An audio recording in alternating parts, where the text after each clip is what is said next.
picioare, Vasile.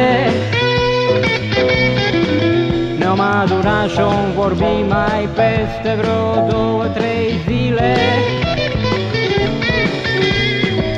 Ascultă, boiere, la ușă e strajă, așa că n-o să ieși să te plimbi pe plajă. Mihai, acum mai vreme să-mi spui câți copii îmi dai. Selim, zice acesta, copiilor mei le e foame.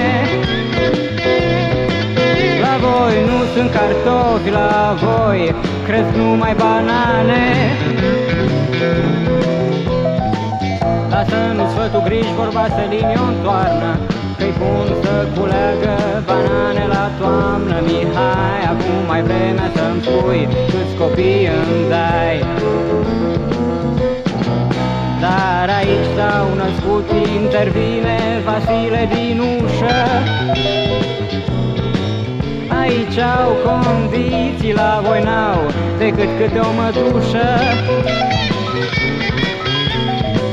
Tu ce te amesteci, Selim îl privește, poate că tocmai mătușa aceea iubește. Mihai, acum mai vreme să-mi spui câți copii îmi dai.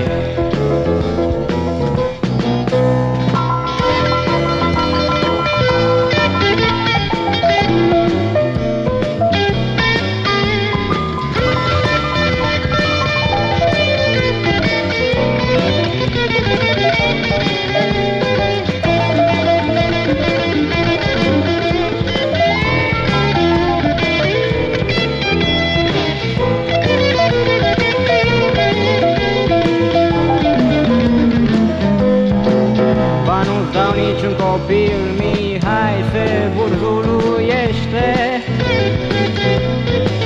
până nu mă convin că așa la voi se trăiește. Vreau să verific Coranul și bugetul alocat, programul lor zilnic și fie ce pat. Selim zice hai, copiii sunt ai mei, Mihai. Selim zice hai, copiii sunt ai mei, Mihai. Selim zice hai, copiii sunt ai mei, Mihai.